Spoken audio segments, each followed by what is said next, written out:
Eu sei que a audição foi pedida à Sra. Presidente da 10ª Comissão. Infelizmente ela não tem disponibilidade, creio que vos foi comunicado. Sou Ana Bernardo, Vice-Presidente desta Comissão, do Grupo Parlamentar do PS e também do lado da Primeira e do Grupo de Trabalho, que está a acompanhar a legislação sobre a revisão das associações, o meu colega do PS também, Pedro Delgado Alves. Portanto, sejam bem-vindos. Neste momento pedimos, obviamente, pedindo desculpa pelo atraso. Nós tivemos um plenário que se arrastou um pouquinho mais do que o previsto. Tínhamos previsto este momento, esta audiência, para podermos ter algum tempo também para podermos falar um pouquinho, mas sei que também estarão numa audição com o grupo, precisamente com esse grupo de trabalho. Portanto, obviamente, iremos tentar agilizar esta nossa conversa aqui, mas dizendo, em nome da Comissão e em nome da Presidente, que obviamente, que tal como tem sucedido no passado, contamos com todo o trabalho e toda a intervenção do CNOP e das ordens para a persecução daquilo que são os trabalhos da Comissão de Trabalho e Segurança Social. Pedro. Muito obrigado. Eu também, como estaremos na audição já de seguida, portanto também não me alongarei muito. Aliás, como dizia há pouco, sou um pouco intruso, não faço parte da Comissão de Trabalho, mas como é uma matéria em condomínio com a Comissão de Assuntos Constitucionais, uma vez que trata a matéria...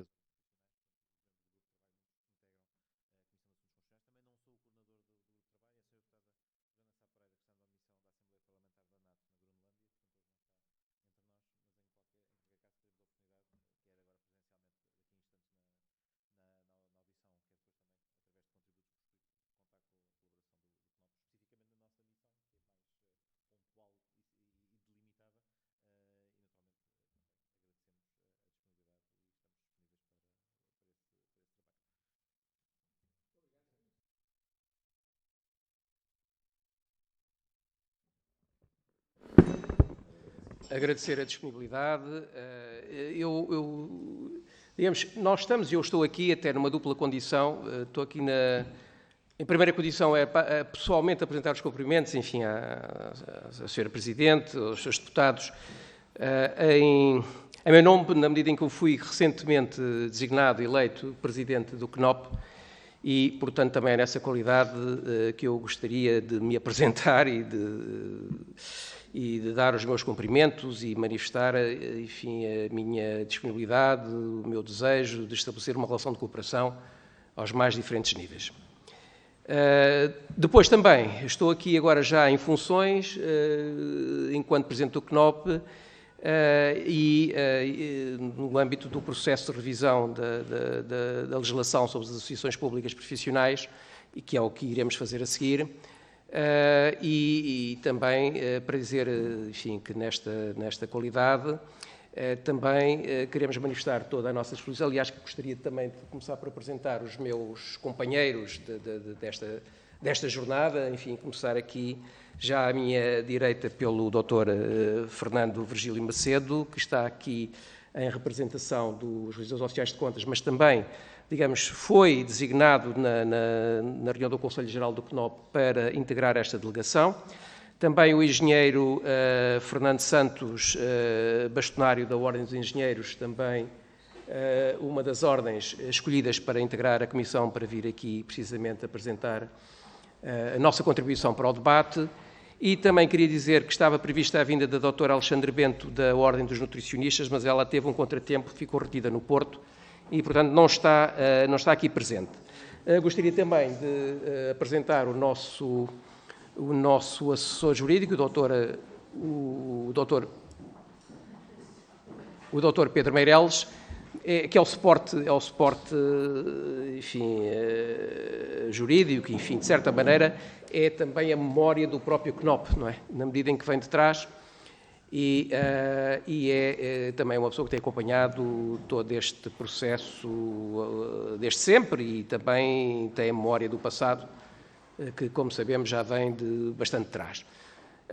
Era isso, enfim, basicamente então, agradecer a disponibilidade, agradecer o interesse e manifestar a nossa disponibilidade e o nosso empenho em contribuir para que, efetivamente, da discussão resulte algo que seja importante para o país. O nosso objetivo, enquanto CNOP, enquanto Conjunto das Ordens, é, efetivamente, o interesse público, é contribuir para que, de facto, enfim, Portugal fique melhor, que as ordens também possam contribuir com a sua ação para encontrar soluções para os problemas que o país atravessa, particularmente no contexto atual.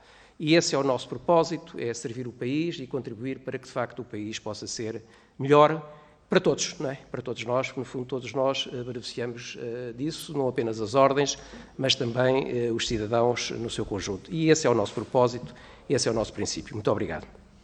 Não sei se algum dos meus colegas também quer dizer alguma coisa, mas... Não, depois...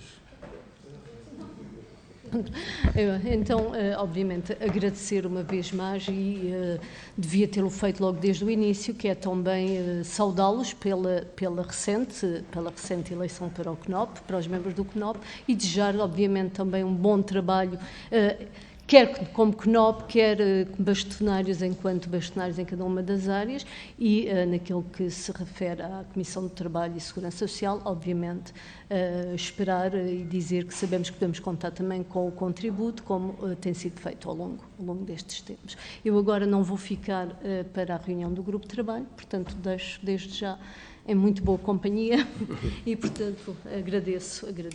Uma boa tarde. Muito obrigado. Muito obrigado. Como a senhora deputada deu nota, o plenário terminou há instantes, porque tivemos votações hoje, terminou um bocadinho mais. Os grupos parlamentares estão chegando, digamos, portanto, alguns já deixaram aqui, as coisas estão a chegar, portanto, se calhar demorávamos só 5 minutos até termos a composição concluída.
Muito bem, senhoras e senhores deputados, penso que estamos em condições de dar início à audição. Alguns grupos parlamentares estão em outros grupos de trabalho em simultâneo, portanto, estão-se a fazer representar através das assessorias para acompanhar a audição, mas não é garantido que consigam estar presentes e, portanto, deram nota disso e pediram para o comunicar e, portanto, saúdam os nossos convidados, mas dão nota dessa dificuldade. Enfim, como é evidente, eu não sou a deputada Joana Sá Pereira, que se encontra em missão parlamentar da Assembleia Parlamentar da NATO e, portanto, não está presente hoje na coordenação. Mas seguindo aquilo que tínhamos articulado para esta primeira sessão, esta primeira audição dos trabalhos deste Grupo de Trabalho das Ordens Profissionais, temos hoje connosco o CNOP, a quem agradecemos a disponibilidade para contribuir para estes trabalhos. Também estiveram com a Comissão de Trabalho a apresentar cumprimentos anteriormente. Portanto, o Presidente do CNOP, o Professor António Mendonça, o Engenheiro Fernando Almeida Santos, Bastonário de Ordens dos Engenheiros, Dr. Virgílio Macedo, Bastonário de Ordens dos Oficiais de Contas e Dr. Pedro Meireles, que é assessor do CNOP, acompanham hoje os trabalhos e, portanto, muito agradecemos a vossa disponibilidade. O que temos previsto em termos de formato é uma intervenção inicial da parte da entidade, para a qual prevemos 10 minutos, mas que, obviamente, enfim, com alguma flexibilidade, precisamente porque é um tema que é merecedor de contributos e, portanto, sendo uma intervenção inicial, também nos ajuda depois a enquadrar as questões. Depois passaremos a palavra aos grupos parlamentares também para a colocação de questões e depois regressamos para uma ronda final de resposta às questões colocadas. Aproveito também e agradeço ao CNOP os contributos que também já remeteram por escrito em relação à proposta, ao projeto que está em discussão. E sem mais delongas, dava a palavra ao professor António Mendonça para dar início à intervenção. Muito obrigado. Muito obrigado. Uma vez mais, saudar o Sr. Presidente, enfim, deste grupo de trabalho, saudar os seus deputados e agradecer a disponibilidade e o interesse pela nossa posição. Também queria dizer que o CNOP, eu, na qualidade de Presidente, mas também aqui os meus colegas, estamos recentemente nestas funções, eu próprio fui eleito recentemente para esta função e aquilo que nós vamos dizer resulta também, enfim, das recentes reuniões que nós tivemos do CNOP, onde procurámos, enfim, articular e fazer convergir uma posição que, enfim, pensamos poder exprimir o conjunto das ordens, mantendo, enfim, algumas especificidades que têm a ver com as diferentes ordens, mas aquilo que eu vou procurar aqui fazer nesta intervenção é, tanto quanto possível, exprimir aquilo que é o consenso, que são as posições convergentes das diferentes ordens sobre esta matéria. Eu também acho que é mais simples e mais fácil fazer a leitura, enfim, eu não gosto muito de ler textos, gosto mais de falar de forma aberta, mas o que a leitura ajuda a concentrar, ajuda a sintetizar e depois, obviamente, o documento será facultado aos seus deputados para poderem fazer o estudo que acharem mais conveniente. E, portanto, neste sentido, eu começaria por dizer que qualquer processo de revisão de uma lei que não resulte uma imposição decorrente de normas de valor superior, como sejam as normas constitucionais ou do direito europeu e internacional, tem subjacente, ou pelo menos devia ter, uma avaliação dos resultados alcançados com a aplicação da lei revista, apurados num período de tempo significativo. As alterações a uma lei podem assim resultar ou da constatação, assente nos factos apurados, de não terem sido alcançados com a aplicação dessa lei a rever aqueles que eram os seus iniciais objetivos, ou, tendo-o sido, a conjuntura atual e ou a de um futuro previsível impõe uma alteração desses objetivos iniciais, o que, por sua vez, obriga a uma revisão de normativos. A Lei nº 6 de 2008, que veio a ser revogada por esta Lei nº 2 de 2013, estatui pela primeira vez um regime jurídico para as associações públicas profissionais. Pese embora parte substancial das suas disposições tenha transitado para a Lei nº 2 de 2013, a sua revisão operada por esta lei encontra como uma das suas razões de ser, entre outras, a avaliação feita pelo legislador dos resultados da aplicação daquela anterior Lei nº 6 de 2008. Exemplificando, a aplicação no decurso de 5 anos da Lei nº 6 de 2008 evidenciou uma das suas fragilidades que consistia em o regime jurídico instituído por este diploma ser apenas obrigatoriamente aplicável às ordens que fossem criadas após a sua entrada em vigor, em março de 2008, e que vieram a ser as ordens dos psicólogos e dos nutricionistas. Pese embora essa Lei nº 6 de 2008 abrisse a possibilidade às então 16 ordens existentes de estas aderirem ao novo regime jurídico por ela introduzido, o que se constatou foi que nenhuma das ordens existentes optou por tal possibilidade. O legislador, face a este resultado da aplicação da Lei nº 6/2008, optou, na revisão desta lei, por impor que o novo regime jurídico, agora estatuído na Lei nº 2/2013, fosse aplicável, como decorre do número 1 do seu artigo 53º, quer às ordens já criadas, então 18, quer às que se viessem a criar 2. De onde, na minha perspectiva, e é esse o ponto, à semelhança do que ocorreu com a revisão da Lei nº 6/2008, também a revisão agora encetada da Lei nº 2/2013 e da Lei nº 53/2015 devem assentar numa avaliação rigorosa e assente em factos objetivamente observados dos efeitos positivos e negativos decorrentes da aplicação destas leis a rever. Ora, sucede que em 3 cruciais pontos o processo de revisão da Lei nº 2/2013 não está assente nessa imprescindível avaliação rigorosa e assente em factos objetivamente observados de resultados negativos, ou, no mínimo, na ausência de resultados inicialmente expectáveis, decorrentes quer da aplicação da Lei nº 2/2013, quer da Lei nº 53/2015. Ao passo que, em outros aspectos em que a Lei nº 2/2013 se revelou, por exemplo, um espartilho para o funcionamento e desenvolvimento das ordens, mantêm-se inalterados neste processo de revisão legislativa, pois os projetos de lei são omissos nessas matérias. Daí a minha primeira e primordial conclusão. Este processo legislativo só ganhará em eficácia se for conduzido pelo Poder Legislativo em sintonia, ou pelo menos em diálogo franco e sem preconceitos, com os destinatários das leis a rever, as ordens profissionais. Aliás, é nessa perspectiva que nós aqui nos encontramos. Esta audição é, por isso, um passo no caminho certo, que esperamos ver continuado com as audições das ordens profissionais. Senhores deputados, quais são os pontos, no meu entendimento, como Presidente do CNOP, em que se pretende desnecessariamente alterar disposições da Lei nº 2/2013, sem que essa revisão esteja sustentada numa avaliação rigorosa de hipotéticos eventos adversos resultantes das normas a rever?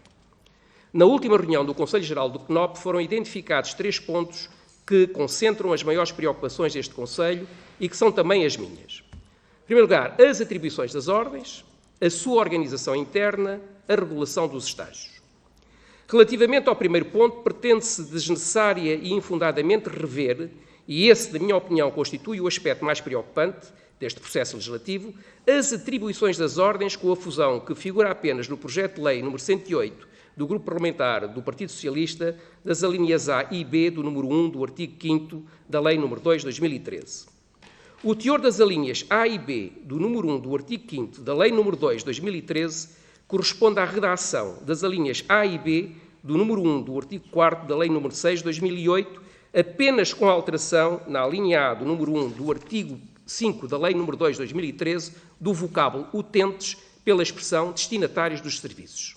Donde é inquestionável que o legislador, em 2013, e tendo passado um período de 5 anos de aplicação da Lei nº 6/2008, entendeu ser de manter como primeira e autónoma atribuição das ordens, aliás, justificativa da sua natureza pública, a defesa dos interesses gerais dos destinatários dos serviços. Interrogo-me. Existe nos relatórios da OCDE e da Autoridade da Concorrência, que supostamente sustentam as iniciativas legislativas agora em análise, algo que demonstre ser esta primeira e primordial atribuição das ordens, condicionadora da concorrência e do desenvolvimento económico? Há resultados objetivamente verificados que imponham, passados que estão 9 anos da aplicação da Lei nº 2/2013, a alteração daquela que é, em minha opinião, a atribuição fundamental das ordens? Para ambas as perguntas atrás colocadas é negativa a resposta. Portanto, fica a questão: qual a razão desta significativa alteração legislativa? Não colhe todo o argumento de que a fusão destas alíneas A e B do número 1 do artigo 5 da Lei nº 2/2013, numa única alínea, mais não é do que uma mera melhoria formal de redação. Com a nova redação proposta para a linha A do número 1 do artigo 5 da Lei nº 2/2013, passa-se a consagrar às ordens como sua primeira e primordial atribuição a de representação e defesa dos interesses gerais da profissão. Ou seja, reconduzem-se as ordens a meros organismos corporativos quando estas, com a sua intervenção pública, algumas vezes incómoda para os poderes públicos, pretendem contrariar o labéu que injustamente se lhes pretende colar em sistemáticas e agressivas campanhas de imprensa de serem predominantemente estruturas corporativas cuja existência convive mal num Estado democrático e de direito. De onde um apelo pessoal, que é pessoal, mas também expressão do conjunto das ordens, mantenha-se na revisão da Lei nº 2 de 2013 a redação das alíneas A e B do número 1 do artigo 5 deste diploma, pois não existe qualquer motivo relevante, escorado em factos objetivamente observados nestes 9 anos de aplicação desta lei, que justifique a alteração destas duas normas. O segundo ponto que suscita reservas prende-se com as alterações que se pretendem introduzir na composição e competências dos órgãos sociais, em especial no órgão de supervisão, no órgão disciplinar e no provedor dos destinatários dos serviços. A nossa reserva relativa à composição do órgão de supervisão prende-se com a intenção de eximir da eleição direta pelos membros da Ordem da totalidade dos membros deste órgão de supervisão, o que, mesmo não sendo jurista, suscita-me dúvidas de conformidade desta solução legal com o comando constitucional inscrito na parte final do número 4 do artigo 267 da Constituição da República Portuguesa, da organização interna das ordens estar baseada na formação democrática dos seus órgãos. Mas, independentemente dessas dúvidas de constitucionalidade, as alterações agora propostas à designação dos membros deste órgão de supervisão suscitam-nos ainda reservas quanto à sua eficácia, para com elas se vir a reforçar a independência deste órgão. Sou professor catedrático de uma escola, o ISEG, e de uma universidade, a Universidade de Lisboa, em cujos conselhos de escola e conselho geral também participam, é certo, minoritariamente, membros externos que são cooptados pelos membros desses conselhos e eleitos diretamente pela comunidade académica. Tomando como referência a minha experiência pessoal como docente e antigo gestor universitário, esta participação de elementos externos naqueles conselhos reforça a sua independência? Tenho dúvidas. Reconheço, contudo, que esta participação de membros externos naqueles conselhos reforça a ligação da escola e da universidade à comunidade de onde aqueles membros são escolhidos. Mas, no que me é dado a observar, a independência desses conselhos face aos órgãos executivos universitários advém mais do método de onde que é utilizado para a designação dos membros académicos eleitos e que permite a presença nesses conselhos das várias tendências existentes no seio da academia. Interrogo-me. Se o objetivo da alteração agora proposta é o de reforçar a independência deste órgão, não seria, porventura, mais eficaz e conforme com a Constituição, manter, replicando o modelo em uso nas universidades, a eleição direta da maioria dos membros deste órgão de supervisão, mas, à semelhança do previsto para a eleição dos membros da Assembleia Representativa, impor também nesta eleição a utilização daquele método de onde? E manter, como já estatuído, quer na Lei nº 6 de 2008, quer na Lei nº 2 de 2013, a possibilidade de participação no órgão de supervisão de membros externos até 1/3 da sua composição, que, como sucede nos conselhos universitários, fossem cooptados pelos eleitos? É que da proposta de revisão que é assente na eleição pela Assembleia Representativa de 7 dos 8 membros do órgão de supervisão, pode afinal vir a resultar que uma maioria formada na Assembleia Representativa venha a designar os titulares de um órgão encarregado de zelar pela legalidade das suas deliberações. Não se me afigura ser esta a solução mais adequada para assegurar uma almejada independência deste órgão de supervisão. E que dizer, então, da exigência que se pretende consagrar na revisão da Lei nº 2 de 2013 dos 3 membros do órgão de supervisão oriundos da Academia não poderem ser membros da Ordem a cujo órgão de supervisão passam a pertencer? Será que passou a ser um objetivo do legislador, ao impor esta obrigatoriedade, o de promover a desfiliação de académicos das suas ordens, quando estes, aliás, não têm uma ordem que, enquanto professores, represente esta sua profissão regulamentada? É, em nossa opinião, um absurdo. De igual modo, esta alteração suscita uma outra perplexidade. As competências que agora se pretende conferir a este órgão de supervisão em matéria de regras de estágio e de reconhecimento de habilitações obtidas no estrangeiro podem aconselhar que um dos seus membros externos seja um académico. Mas justifica-se que em todas as ordens pelo menos 3 dos 4 membros externos do seu órgão de supervisão sejam académicos? Na minha opinião, e embora seja professor universitário, não se justificará. Tal como no funcionamento da Justiça, também uma das recorrentes queixas que o exercício do poder disciplinar pelas ordens suscita é o da sua morosidade. Ora, com o pretendido alargamento das competências do órgão de supervisão para funcionar como instância de recurso em processos disciplinares, não se está, por certo, a contribuir para a celeridade da conclusão destes processos. E não se argumente que esta solução apenas visa reforçar as garantias de defesa dos arguidos e dos direitos dos queixosos a obter justiça. É que estes têm sempre legitimidade processual e, consequentemente, têm a possibilidade de sindicar judicialmente as decisões disciplinares que julguem ilegais. Novamente, em nossa opinião, se a regulação deste órgão de supervisão apresenta, nos casos, soluções uniformes, excessiva e desnecessariamente detalhadas e de duvidosa eficácia, Noutros casos, mantém omissa a regulação de aspectos relevantes para o exercício da principal função que é cometida a este órgão, a de velar pela legalidade da atividade exercida pelos órgãos da Associação. Ainda, na nossa opinião, seria expectável a definição de alguns princípios balizadores do exercício desta primordial competência do órgão de supervisão. O legislador, a julgar pelos projetos de lei agora em análise, opta por ser omisso nesta matéria, obrigando, no limite, um órgão em que metade dos seus membros é externa a um funcionamento num regime de quase permanente e exclusiva dedicação. Não seria prudente, por exemplo, restringir o exercício desta competência ao controle de legalidade, a regulamentos e a determinadas deliberações? Ou exigir, julgo que sim, maiorias qualificadas para deliberações em sentido contrário ao de pareceres prévios deste órgão? Ou ainda deve, enfim, julgamos que não, ser atribuída legitimidade processual a este órgão poder sindicar judicialmente a legalidade de atos, deliberações e regulamentos? Muito do atrás referido aplica-se a uma outra inovação que a revisão da Lei nº 2 de 2013 pretende introduzir, a de que o órgão disciplinar integre personalidades de reconhecido mérito que não sejam membros da Associação Pública Profissional. Ora, por definição, uma infração disciplinar consiste numa violação de regras técnicas, a lex artis, por utilizar uma expressão jurídica, e deontológicas da profissão. Então, faz algum sentido chamar quem não exerce a profissão, pois não é membro da respectiva ordem, a apreciar se uma determinada conduta participada disciplinarmente viola ou não estas regras? Em nossa opinião, obviamente que não. Finalmente, suscita-me dúvidas a obrigatoriedade da existência em todas as ordens de um provedor dos destinatários dos serviços obrigatoriamente remunerado, quando a generalidade dos titulares dos demais órgãos sociais das ordens exerce funções gratuitamente e, acima de tudo, o processo da sua designação, que ao invés do plasmado, quer na Lei nº 6 de 2008, quer na Lei nº 2 de 2013, deixa de ser regulado pelos estatutos das ordens. Pretende-se agora que a designação deste provedor dos destinatários dos serviços passe por uma proposta do órgão de supervisão de que aquele provedor é o 8º membro por inerência ao bastonário. Quid juris, se no exercício dessa sua competência o bastonário não aceita a proposta de provedor dos destinatários dos serviços que lhe é apresentada pelo órgão de supervisão.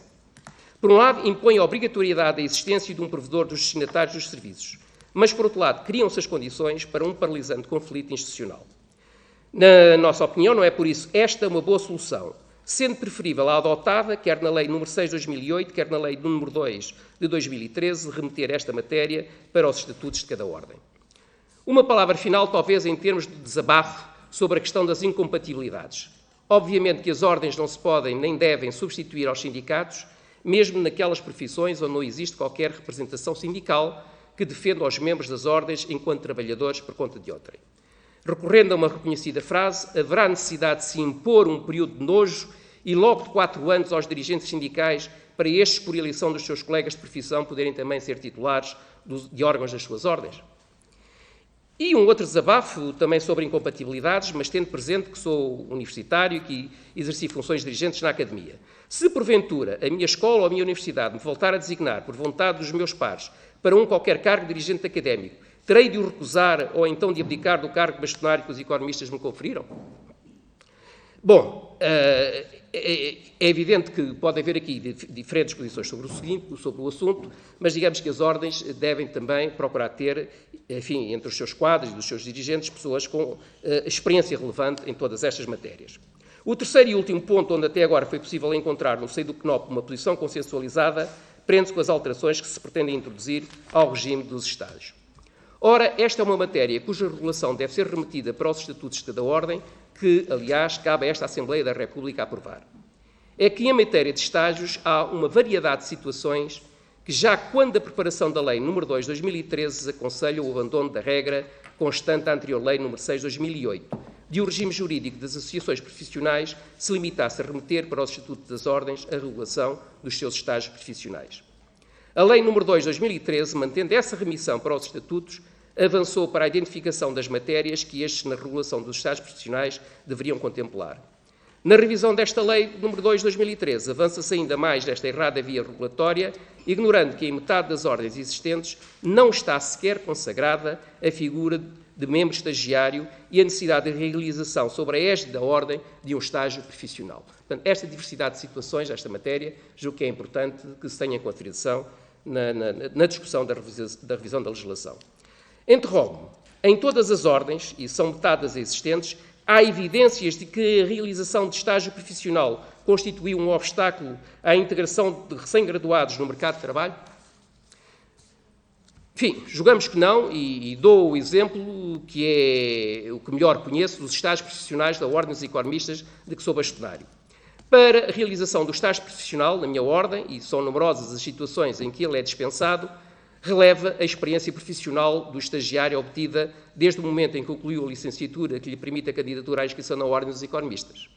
Pode este modelo configurar um obstáculo à integração no mercado de trabalho de jovens licenciados? É óbvio que não, pelo contrário. Mas mesmo que por absurdo se considere que numa determinada ordem a obrigatoriedade da realização de um estágio profissional constitua um obstáculo ao acesso ao mercado de trabalho de jovens licenciados, então o que é expectável, tendo em conta as competências que a Constituição confere a esta Assembleia da República em matéria de aprovação de estatutos de associações públicas profissionais, é a revisão de normas estatutárias e regulamentares cuja aplicação supostamente obstaculiza este acesso ao mercado do trabalho, que não a imposição de um modelo único de regulação de estágios a todas as ordens existentes. Por fim, o CNOP manifestou preocupação pelas alterações que se pretendem introduzir ao regime jurídico das sociedades de profissionais. Em matéria do maior melindre, nomeadamente em matéria de compatibilidades e de regime fiscal, onde alterações legislativas carecem de maior ponderação, o que me leva às últimas considerações. A posição que foi já possível consensualizar no CNOP não foi a de que nenhuma revisão, quer da Lei nº 2 de 2013, quer da Lei nº 53 de 2015, deva ter lugar, porque as soluções normativas plasmadas nestes dois diplomas não carecem de qualquer melhoria. Há normas nestes diplomas que suscitaram, quando os respectivos processos relativos, as maiores reservas por parte dos seus principais destinatários, as ordens e este CNOP. Exemplifico. É considerado como um espartilho ao funcionamento e desenvolvimento das ordens que uma qualquer alteração à sua organização territorial, que uma qualquer mudança no elenco das suas especialidades profissionais careça sempre de uma revisão dos estatutos, sabido que é a complexidade do processo legislativo condecente a essa revisão e tendo em consideração terem perdido as ordens na Lei nº 2 de 2013 o poder de iniciativa de propostas de modificação dos seus estatutos que lhes era reconhecido pela Lei nº 6 de 2008, é certo que, com o respeito pelas competências relativas dessa Assembleia da República nesta matéria, expressamente conferidas pela Constituição. Senhores deputados, as ordens e por maioria de razão este CNOP pretende ser um parceiro desta Comissão no encontro das melhores soluções normativas para o seu regime jurídico. Neste sentido, está em curso, penso que esta é uma informação importante, neste sentido já está em curso um processo no seio do CNOP e no qual estão envolvidas as assessorias jurídicas das ordens que o integram para a preparação de propostas concretas sobre o regime jurídico das associações públicas e profissionais. O resultado deste trabalho, que ainda carece ser aprovado por uma próxima reunião do Conselho Geral do CNOP, será comunicado a esta Comissão, sendo que interpreta a realização desta audição, que de novo agradeço, como sendo um bom indício de que essa proposta do CNOP será tida em devida conta nos trabalhos desta Comissão. Peço desculpa por me ter alongado um pouco mais, mas é a síntese que eu podia fazer e julgo que a leitura permite condensar, enfim, as diferentes posições que nós aqui pudemos apresentar. Muito obrigado pela vossa atenção e, naturalmente, que estamos abertos agora às questões que entendam colocar. Muito obrigado, Sr. Notário Mendonça. Eu penso que a utilização do tempo foi profícua, uma vez também ajuda à colocação de questões e à fase que segue. Portanto, agradeço, apesar de tudo, o poder de síntese. São muitas questões e acho que foram adequadamente transmitidas no tempo que é, não sendo escasso, também não é muito para esta audição. Assim sendo, passávamos à ronda dos vários grupos parlamentares. Se permite, eu não pedi aos meus colegas aqui para completarem, se entendessem aquilo que eu fiz, mas naturalmente que no decorrer da discussão e na ronda final também para poder esclarecer aquilo que entenderem conveniente. Muito obrigado. Muito obrigado. Passamos então à ronda dos grupos parlamentares. Dava a palavra. Sim. Senhora Deputada Emília Cerqueira. Era apenas para solicitar, se me permite, se nos poderiam fazer chegar esta exposição inicial aos grupos parlamentares, previamente àquelas que são as nossas intervenções, mas quando se pudesse, Sr. Bastonário, agradecer-lhe muito. Podemos diligenciar para se fazer cópia se não houver dificuldade, mas de qualquer maneira serão a praxe. Só para fazer aqui umas ligeiras alterações Há uma ou duas gralhas. Nós fazemos como o Dom Francisco Manuel Melo, relevamos as gralhas e se quiserem fazer... Se me permitem, já aqui, podemos fazer já uma cópia. Ao nosso assessor, a cópia para ele corrigir as gralhas e depois distribuiríamos aos seus deputados. Perfeito, acho que...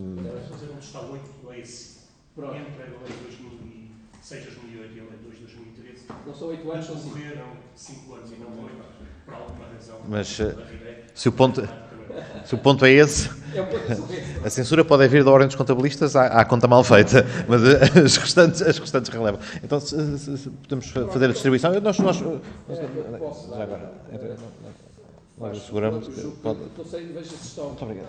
Se não estiver, também... Se não estiver, fazemos nós cópias, não há dificuldade. Então, assim sendo, Sra. Deputada Alexandra Leitão, do Grupo Parlamentar do Partido Socialista. Muito obrigada, Sr. Presidente. Enfim, agradeço a exposição e a presença do Sr. Presidente da CNOP e também bastonário da Ordem dos Economistas, Sr. bastonário da Ordem dos Engenheiros, dos revisores oficiais de contas e também agradeço muito a vossa presença. Eu, enfim, ouvi naturalmente a exposição. Algumas das questões que iria fazer, de alguma forma, enfim, são respondidas quanto ao posicionamento da CNOP relativamente a algumas das questões que são colocadas pelos projetos de lei. Naturalmente que, no âmbito do decurso dos trabalhos, exatamente deste grupo de trabalho e depois da Comissão, haverá, imagino eu, todos os partidos, mas agora falo aqui pelo meu partido, abertura para as alterações, enfim, algumas alterações, veremos, vamos ouvi-los e, portanto, também garantir aos presentes que estes processos de audição são verdadeiros processos de audição para efeitos, para retirar consequências práticas, para os projetos e, espero eu, para os melhorar. Eu tinha apenas, são 5 minutos, não é, Sr. Presidente? Eu tinha apenas 4 questões, mas relativamente, creio eu, breves. A primeira, de alguma forma, foi referida e tem a ver com a circunstância de haver muita diversidade entre as ordens. Nós, de facto, quando olhamos para as diferentes ordens profissionais, e isso acho que é algo que é muito relevante perguntar ao CNOP, porque depois a cada uma das ordens, naturalmente, falaremos da circunstância específica dessas ordens, mas dizia eu que esta diversidade que o CNOP representa é algo que nós também sentimos na elaboração do próprio projeto. De facto, há situações muito diferentes. E aquilo que eu perguntava, em primeiro lugar, era se nos podiam ajudar a definir aquilo que consideram ser um núcleo duro de matérias que são tendencialmente comuns a todas as ordens, apesar da sua enorme diversidade, volto a dizer, e que, por isso mesmo, devem, acho eu, fazer parte da Lei 4. Esta era uma das questões que colocava. Eu sei que é uma questão fácil de colocar, difícil de responder, porque, na verdade, a diversidade é muito grande, mas penso que é muito importante esse trabalho de depuração, porque depois virão, naturalmente, esta lei declinar-se-á de várias formas diferentes para as várias ordens. A segunda questão tem a ver com os estágios. Eu também, e aliás foi referido pelo Sr. Presidente da CNOP, que é verdade que há muitas diferenças nos estágios de acesso à profissão e que nem todos eles, formas de estágio, ou algumas vezes até, representam um mesmo nível de entrave, se quisermos dizer, ao acesso à profissão e temos perfeita noção disso. Aquilo que eu também, mas também temos noção, pelo menos daquilo que é a perspectiva do Grupo Parlamentar do PS, que em alguns casos, de facto, essas dificuldades existem e é isso que quer a Autoridade da Concorrência, quer a OCDE tem colocado o enfoque e que a própria União Europeia coloca também a propósito, por exemplo, dos fundos do PRR. E aí, então, a pergunta que eu tinha aqui era até que ponto é que, e admitindo, como aliás referiu, que há casos em que as exigências já não... Há ordens em que essas exigências, na verdade, já não põem em causa ou já não constituem esses entraves não fundamentados, ou essas restrições não fundamentadas, mas também aqui, naqueles que se pode considerar que sejam restrições menos fundamentadas, como é que se compatibilizaria isto com essas exigências que nos são feitas, repito, interna e externamente, e qual seria, mais uma vez, o núcleo duro que consideram que a Lei Quadro deve conter? E isto por uma razão.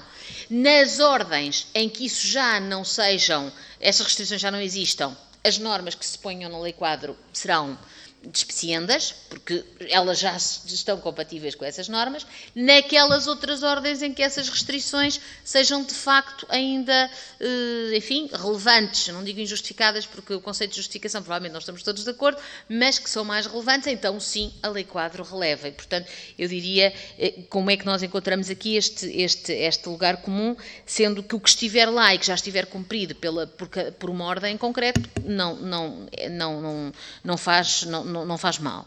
Depois ainda, uma questão que tem a ver com as sociedades multidisciplinares e que eu, francamente, não percebi agora na parte final, quais seriam as principais dificuldades que veem na criação, ou que vislumbram na criação destas sociedades interdisciplinares ou multidisciplinares, e, enfim, nós sabemos que há algumas diferentes regras sobre sigilo profissional, por exemplo, mas quais são as principais dificuldades que encontram na criação destas sociedades? E, finalmente, gostaria ainda de questionar sobre a posição do CNOP relativamente ao conceito de reserva de ato próprio da profissão e também como é que esta ideia de reserva de ato próprio da profissão, de cada uma da profissão, consoante a ordem em causa, também, que eu percebo que deve existir, mas também como se compatibiliza em termos de definição jurídica com a tal ideia de não criar restrições infundadas à profissão, sabendo nós que o âmbito dessa reserva tem consequências diretas enfim, no acesso e no número de pessoas que podem realizar a profissão. Estou-me a lembrar, por exemplo, do conceito de ato médico. E, portanto, estas eram... eu esqueço... não, já passei. Peço desculpa por ter passado, mas, pronto, eram estas principalmente e agradecer novamente a presença. Muito obrigada. Muito obrigado, Sra. Deputada. Dava a palavra pelo Grupo Parlamentar do PSD, a Sra. Deputada Emília Cerqueira. Obrigada, Sr. Deputado Coordenador. Começo por cumprimentar naturalmente a CNOP, na pessoa do Sr. Presidente, Professor António Mendonça, bem como os Srs. Bastonários da Ordem dos Engenheiros, dos Revisores Oficiais de Contas e o Sr. Dr. Pedro Meireles, pela vossa presença, que muito agradecemos. Aliás, é público e notório, o PSD tem assumido desde o início da discussão desta matéria, quer agora, quer quando aconteceu na anterior legislatura, que uma abstenção foi aquele que foi o voto do PSD nestas matérias, precisamente desde que ouvíssemos todas as entidades num espírito de diálogo, também para ver se conseguíamos fazer com que certos aspectos destas propostas, especialmente a proposta apresentada pelo Grupo Parlamentar do Partido Socialista, pudessem ser corrigidos.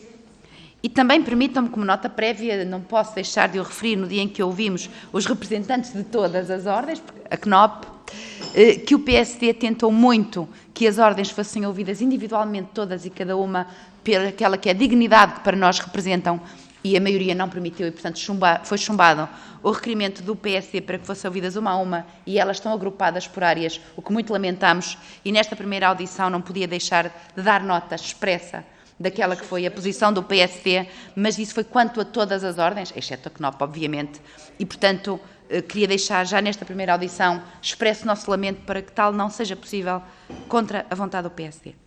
Dito isto, nesta nota prévia, que espero que me relevem, relativamente àquela que é a proposta de lei do PS, que basicamente é aquela que está aqui mais em discussão e com uma grande pressa por parte do Partido Socialista para que seja discutida, porque terá sido um dos compromissos do PRR, nós vemos com muita preocupação esta lei ter-nos sido sempre apresentada apenas por um lado, que é aquele que nos parece ser de algum virtuosismo, e depois ocultando o que elas são as preocupações que o PSD tem vindo longamente a expressar e também já aqui foi nesta fase inicial aflorada. Por um lado, nós, naturalmente, que nos revemos naqueles que são as eliminações aos entraves da profissão, porque o mundo atual, de facto, obriga a que haja uma agilização naquilo que é o acesso à profissão por parte dos nossos jovens e dos profissionais. Mas, por outro lado, e estas propostas, no nosso entendimento, gostava depois que comentassem estas preocupações específicas que vos vou colocar. Esta proposta, ao contrário do que vem dizendo o grupo parlamentar do PS, não é exigência nenhuma da União Europeia nem da Diretiva dos Serviços. Não é este o espírito das diretivas dos serviços. O espírito da diretiva é precisamente eliminar os entraves ao acesso à profissão. Tudo aquilo que se segue a reboque, permita uma expressão, não tem qualquer respaldo europeu, nem respaldo internacional, ao contrário do que todos os dias nos tentam dizer. E, portanto, nós vimos com grande preocupação também, e depois gostava, porque nós estamos a falar de uma lei geral para todas as ordens, não é para a ordem A, B ou C ou D, é para todas elas. E que não podem tornar-se, como disse o Sr. Presidente, e muito bem, meros organismos corporativos, até porque as corporações são de um tempo de má memória.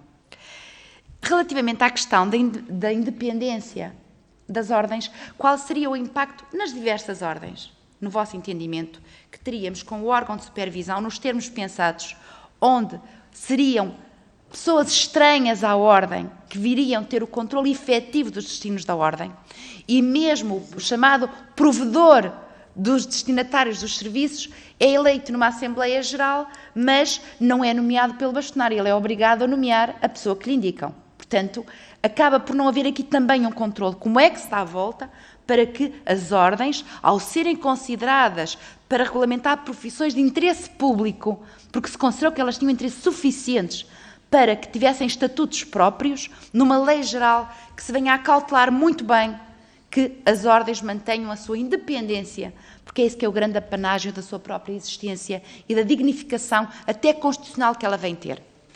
Também a questão do provedor dos serviços, especificamente, que parece-nos poder ter aqui uma colisão frontal com aquilo que diz a nossa Constituição quanto à existência de um provedor e, portanto, qual é a vossa sensibilidade já, qual é a vossa opinião, até porque disseram que tomaram posse há pouco tempo, qual é a vossa opinião para que, de facto, nós temos sempre que ter em conta aqueles que são naturalmente os utentes das ordens, os destinatários dos serviços, se quiserem chamar-lhes assim, que eu acho não é a expressão mais feliz, mas a usarmos esta expressão, mas quais são as formas que existem já do controle efetivo daquela que é a atividade. Eu já vou terminar, Sr. Deputado, para que não tenhamos de andar aqui com redundâncias e também qual é aquele... E o Sr. Presidente, muito a Alissa, ainda bem que é professor universitário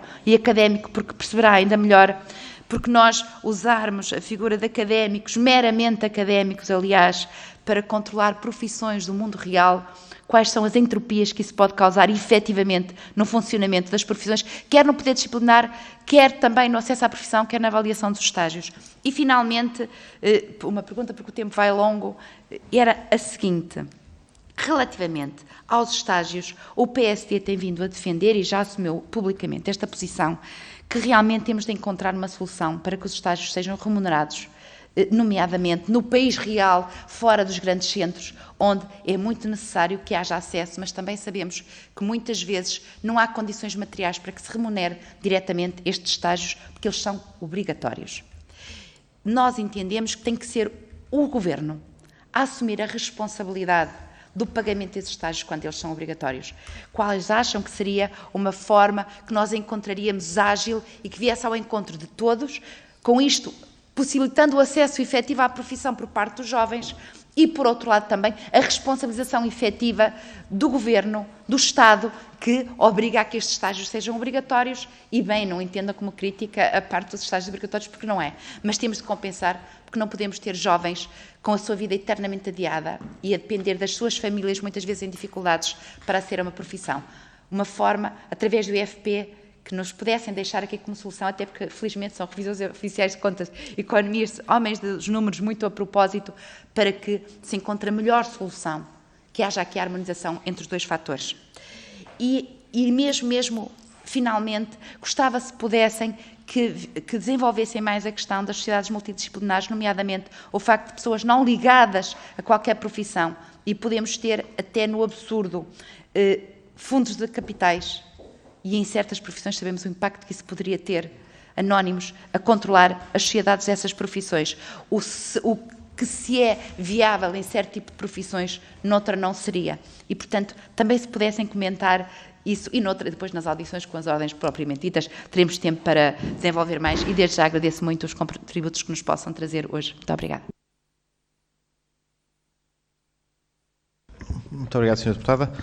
Só não resisto porque quem não sente não é filho de boa gente, mas os académicos também são uma profissão do mundo real, Sra. Deputada. Pronto, dava só nota.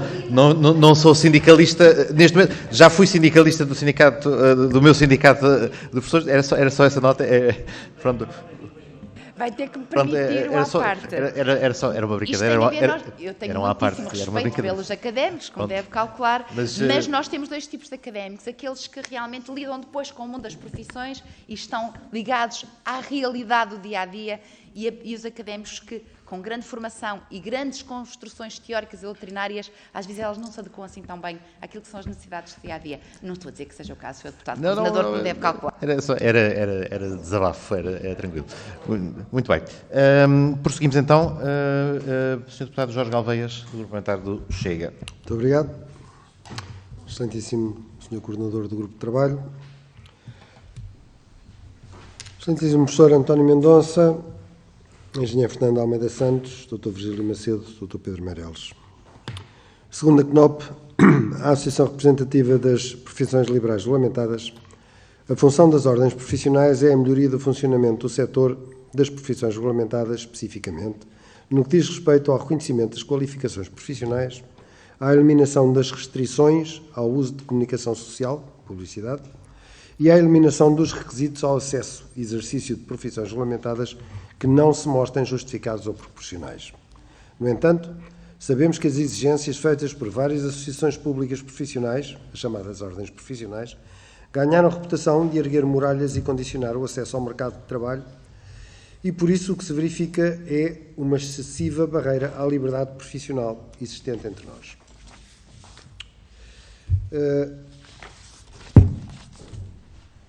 A CNOP referiu, num comunicado presente na sua página da internet, que relativamente aos estágios profissionais as soluções propostas podem colocar problemas a algumas ordens, pelo que defendemos que esta matéria deve ser tratada no estatuto de cada ordem. No seguimento desta afirmação, e embora esta questão já tenha sido posta e falada aqui, não deixo de a pôr na mesma, pergunto ao Sr. Presidente quais os problemas concretos a que se reportam. Portanto, isto já foi falado, inclusive a senhora deputada do PS pôs a mesma questão. De qualquer das formas, a análise detalhada da vossa exposição, da exposição que fez há pouco, e as questões que coloca, será uma enorme ajuda para que possamos tomar algumas posições.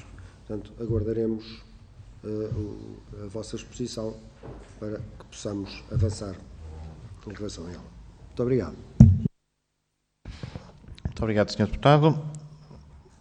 Da parte da Iniciativa Liberal, dava a palavra ao Sr. Deputado Rui Rocha.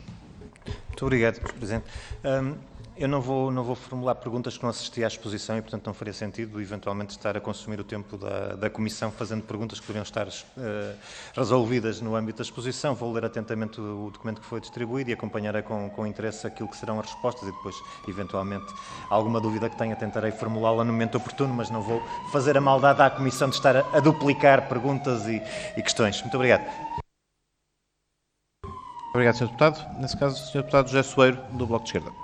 Obrigado, Sr. Coordenador.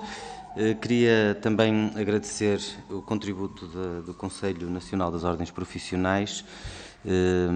Nós também leremos com atenção, ouvimos com atenção. Há normas nas propostas apresentadas e que estão em discussão que nós também não acompanhamos. Há preocupações que são comuns, mas há preocupações também que nós temos, nós, Bloco de Esquerda, que convergem com alguns dos projetos de lei que estão em cima da mesa, ou com alguns dos aspectos dos projetos de lei que estão em cima da mesa, e que creio que na exposição aqui e ali pelo menos desvalorizaram. Primeiro, estágios. Do nosso ponto de vista, não é aceitável que haja estágios sem remuneração e fazemos uma avaliação extremamente crítica da exceção que foi criada para algumas ordens na lei que obriga a remuneração dos estágios, quando o lobby, nomeadamente o lobby dos arquitetos e dos economistas, se mexeu aqui no Parlamento para ficarem excluídos das obrigações que existem relativamente à remuneração dos estágios. Também achamos que é importante que a lei defina uma duração máxima dos estágios. E também achamos que nós não podemos compactuar com uma situação em que aos jovens é colocada uma chantagem de que para terem acesso à profissão têm que fazer um estágio, mas depois não conseguem fazer o estágio. Não será o caso de muitas das ordens. O professor António Mendonça, creio que referiu que em muitas das ordens, se calhar mais de metade, estas questões já não se colocam, mas se não se colocam, muito bem, não há mal nenhum em que a lei defina regras gerais, corrigindo as ordens, corrigindo as práticas e obrigando à correção dos estatutos das ordens em que estas situações continuam a acontecer e que são, do nosso ponto de vista, não devem continuar a perpetuar-se. Segundo lugar, as questões da formação. As ordens, do nosso ponto de vista, não devem existir para, direta ou indiretamente, limitar as vagas no acesso à formação, à especialização, não devem poder exigir formações complementares, que são as próprias ordens que dão, em relação às quais cobram taxas, que replicam, muitas vezes, matérias que já foram abordadas no sistema de ensino. São as instituições de ensino superior que definem quais são as competências. Ponto final. As ordens não... Se a pessoa não sai habilitada com as competências todas, então tem que se reformular no campo formativo. Não são as ordens que devem criar obstáculos desse ponto de vista.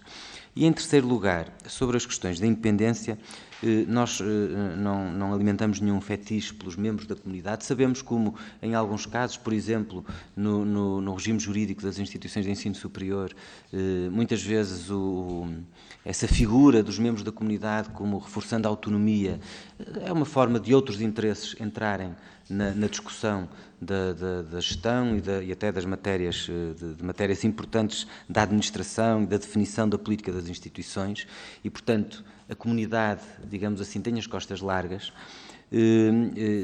Também não queremos que haja uma discriminação sindical relativamente à participação profissional e dos trabalhadores, dos profissionais nas suas ordens, mas também reconhecemos que há conflitos de interesse que hoje existem e que são inaceitáveis. E todos nós conhecemos. A mim choca-me profundamente, por exemplo, que seja possível o bastonário da Ordem dos Advogados ser simultaneamente representante dos interesses dos proprietários dos imóveis, da Associação Lisbonense de Proprietários, até porque isso tem colocado óbvios conflitos de interesse que são evidentes. E, portanto, se apertar quais são os conflitos de interesses? Quando o Sr. Bastonário da Ordem dos Advogados vai defender os direitos humanos, não dos imigrantes que estão a ser explorados, mas os direitos humanos dos proprietários que ele próprio representa também, porque também é um representante dos proprietários. Isto são conflitos de interesses, são práticas, do nosso ponto de vista, absolutamente condenáveis e eu acho que nós devemos trabalhar para que a lei impeça este tipo de representações duplas e triplas. Não é a pessoa ser professora universitária, com certeza, isso não é ter sido dirigente sindical, mas é estar ao mesmo tempo a pôr chapéus, a trocar chapéus que são, do nosso ponto de vista, incompatíveis. E também achamos, é a nossa opinião, Senhores deputados, cada grupo parlamentar tem o tempo para fazer as questões e colocar as que entender. E nem vou terminar. Portanto, com liberdade todos fazem as questões e, portanto, e também teremos locais para o debate. Portanto, pedia só que ouvíssemos com atenção, Sr. Deputado. Gostava também de dizer que nos preocupa, e se calhar isso não é muito visível nas ordens que aqui representam, mas noutras ordens que conhecem, que nos preocupa que haja ordens que tenham uma certa tendência para extravasar as suas funções, nomeadamente constituindo-se numa espécie de organizações sindicais paralelas. Isso é gravíssimo. Porquê? Porque a sindicalização é ato de liberdade. A ordem é uma organização de inscrição obrigatória. Nós não temos um regime em que as pessoas sejam obrigadas a inscrever-se em nenhum sindicato. A defesa dos interesses profissionais é uma associação livre em função da identificação com a orientação de uma determinada, com a orientação político-sindical de uma determinada organização. Uma organização a quem o Estado dá o monopólio o monopólio da inscrição obrigatória de uma determinada profissão não pode Não pode saltar essas fronteiras. Isso nós sabemos que muitas vezes acontece. E, portanto, nós também achamos que é preciso que não aconteça. E se a lei puder ajudar a impedir essas tentações, achamos que avançamos na democracia. Muito obrigado. Muito obrigado, Sr. Deputado. Concluímos esta ronda de questões dos grupos parlamentares e devolvíamos a palavra aos representantes do CNOP, pela ordem que entenderem. Enfim, podem dividir o tempo, podem usar a palavra como pretenderem e, portanto, penso que o Dr. Virgílio Macedo dava-lhe a palavra a si, ou o Sr. Presidente, não sei, como se...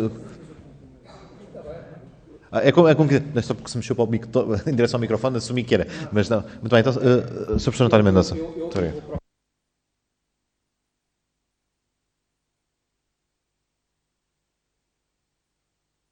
Complementar, enfim, eu tive a seguir, a colocação e as observações que foram feitas pelos seus deputados e elas traduzem que é uma realidade dinâmica. A vida é assim. Digamos, as instituições, as ordens têm um determinado papel, relacionam-se com a sociedade, com os órgãos do governo, enfim, de uma forma dinâmica. Há conflitos de interesse sempre, nunca vamos lá ver, é muito difícil não haver conflitos de interesses num determinado momento. Agora, também é uma coisa que eu penso que é importante, é que as ordens, independentemente de poderem, enfim, corresponder mais ou menos às observações de natureza mais crítica que os seus deputados fizeram, são organismos transparentes. Ou seja, imaginemos uma situação em que não existiam ordens. Será que todas essas, enfim, esses conflitos de interesse, essas exigências, também não continuariam a existir, as limitações do acesso à profissão, provavelmente eram capazes de se exercer de uma forma menos transparente, mais nos gabinetes, mais nos corredores, e acabariam sempre por vir ao de cima. Quer dizer, as ordens têm essa função. É, de uma forma transparente, de uma forma clara, dizem ao que vêm, exprimem as suas opiniões e, obviamente, digamos, os representantes, quem tem que tomar as decisões, mas é responsável por tomar as decisões. Não pode responsabilizar as ordens, muitas vezes, por falhas que são ou do legislador ou de quem governa num determinado momento.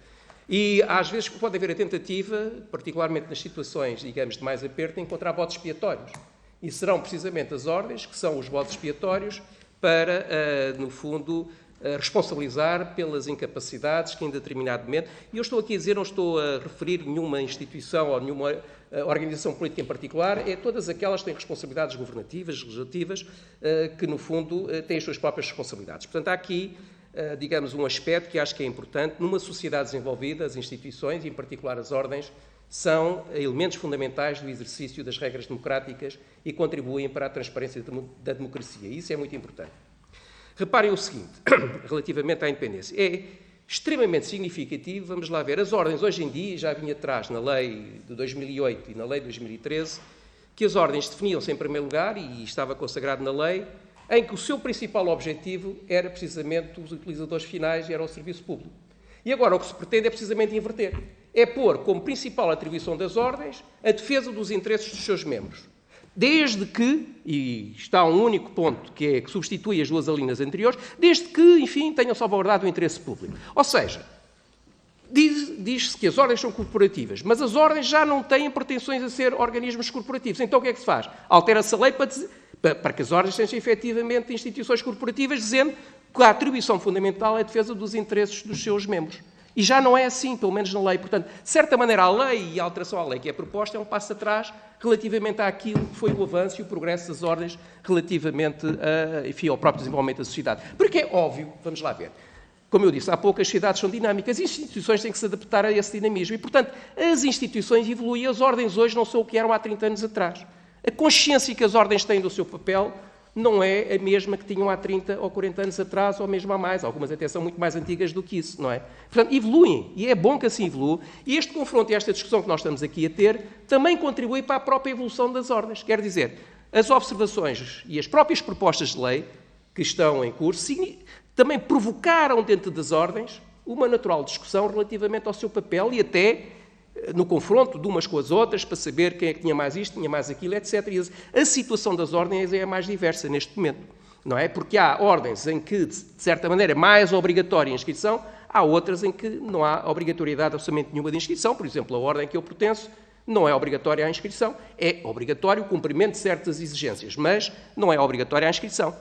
Bom, e penso também que também a academia, as restrições, evoluiu muito, as próprias ordens participam nas agências de avaliação e de acreditação, etc. Portanto, há uma evolução da sociedade que vai permitir ultrapassar muitas das exigências que na altura as ordens colocavam, porque não estava salvaguardada em muitos domínios a qualidade das formações que era indispensável para quê?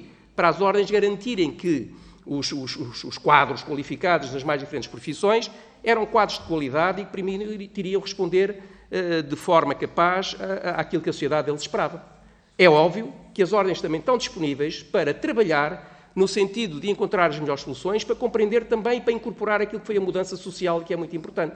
E é por isso que, por exemplo, no domínio das acreditações ou no domínio dos estágios, haja a preocupação de ver cada caso em particular, para também encontrar uma forma de legislação que não seja uniforme, mas que encontre, de facto, situações particulares que possa responder a essas situações particulares. Mas acho que há, da parte das ordens, atenção, eu aqui estou a falar enquanto Presidente do CNOP e, portanto, deixo também aberta a hipótese de haver nuances, não é, relativamente a esta ou aquela ordem em particular. Por isso é que é importante, eu acho que a senhora deputada do PSD disse uma coisa, eu gostava de ouvir cada uma em particular e não todas em conjunto, que às vezes há uma certa diluição.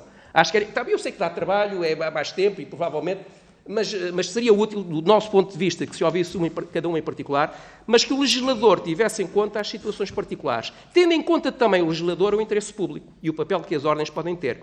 É óbvio que as ordens, e eu agora corro o risco de estar a extravasar um pouco a minha posição, mas têm que se preocupar menos com o acesso à profissão, em que já há muitos mecanismos que controlam a qualidade das pessoas que são formadas, nós próprios temos consciência disso e queremos participar também nesse processo de acreditação das formações, e deve-se preocupar mais com o quê? Com a evolução na própria carreira.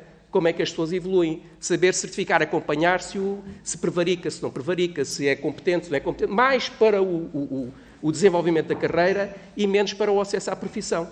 Porque hoje em dia, felizmente, que existem mecanismos de qualidade que permitem aferir isso. E as ordens, seguramente, que se adaptam e vão adaptar-se precisamente a essa... E até exigem e participam. Portanto, não têm nenhuma predisposição para estar, digamos assim, a restringir o acesso à profissão. Pelo contrário, nós temos perfeita consciência que o país precisa de quadros de qualidade e que as ordens têm um papel muito importante na salvaguarda dessa qualidade, precisamente tendo como objetivo, digamos, o interesse público e a salvaguarda dos utilizadores finais dos seus serviços. Essa é que é a nossa preocupação.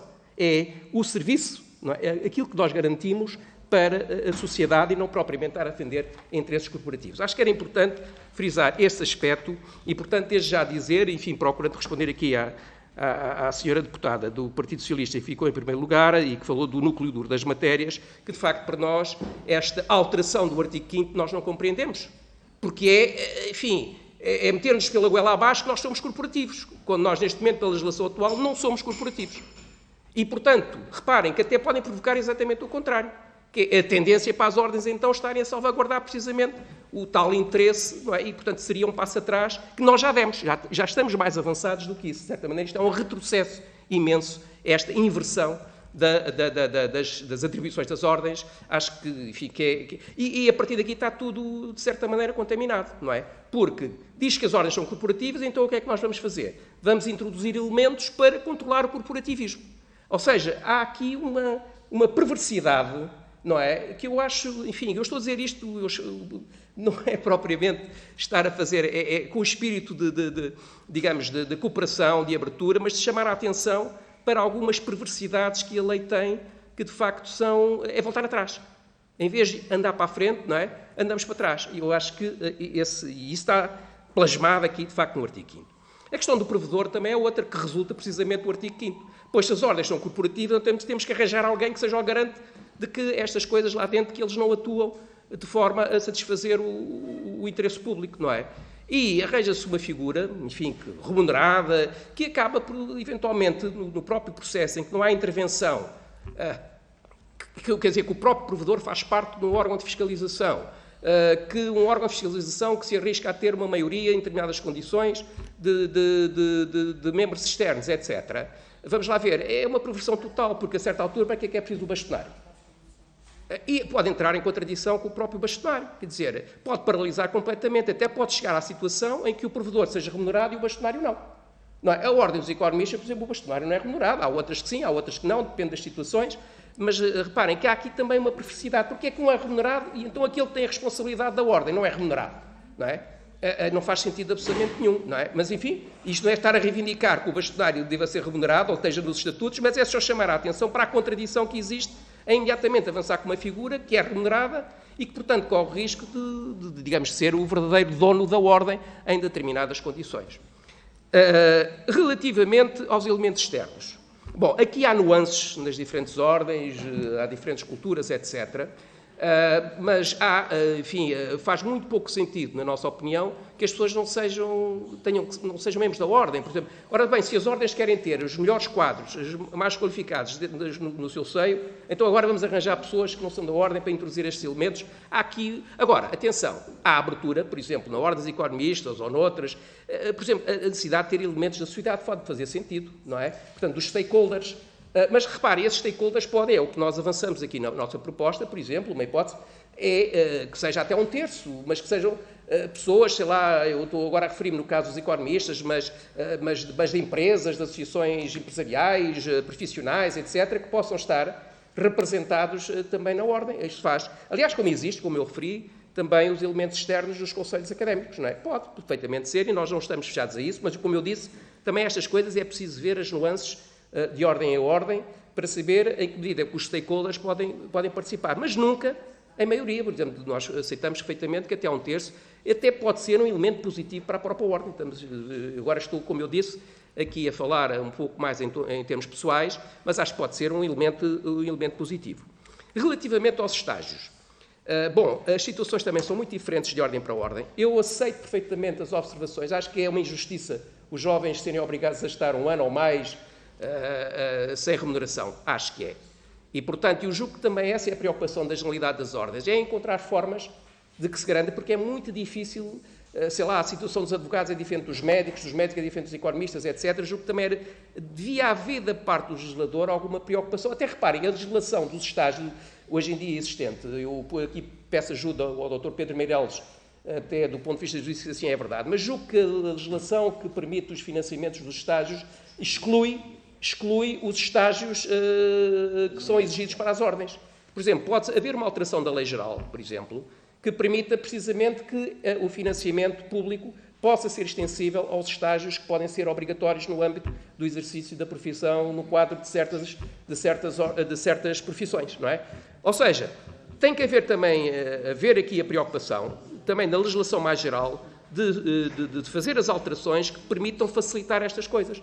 Porque, enfim, como eu disse, há estágios de natureza profissional que devem ser feitos, há outros que são de natureza curricular. Eu julgo que a legislação geral, a legislação académica, a legislação de formação, pode ser alterada também no sentido, por exemplo, em muitos domínios, terem os estágios curriculares já considerados para efeitos de acesso à ordem, etc.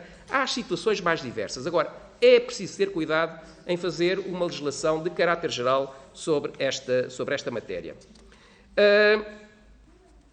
Relativamente às associações profissionais, vamos lá ver, nós não temos absolutamente nada contra as associações profissionais.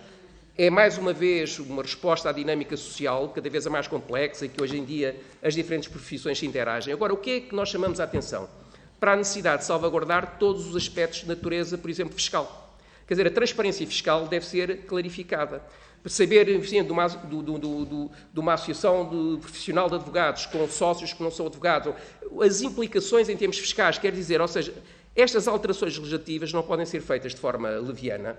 Portanto, tem que se ver, efetivamente, as implicações a todos os níveis. E, portanto, o que nós defendemos é que esta matéria, digamos, não somos contra as associações multidisciplinares, pelo contrário, achamos que pode ser um aspecto positivo. Agora, é importante salvaguardar todas as implicações em termos fiscais, para não introduzir injustiças relativamente àquilo que são as leis atuais nesta matéria. É esta a preocupação, enfim, há aqui também diferentes nuances, mas essa é a nossa preocupação, de ter cuidado com a legislação e simplesmente não fazer as coisas sem cuidar de todas as implicações de natureza fiscal, da transparência fiscal e de outras matérias de outra natureza. Enfim, mas isso são matérias que os próprios especialistas devem ter também um papel e devem ter uma opinião sobre essa matéria a fazer em situação particular.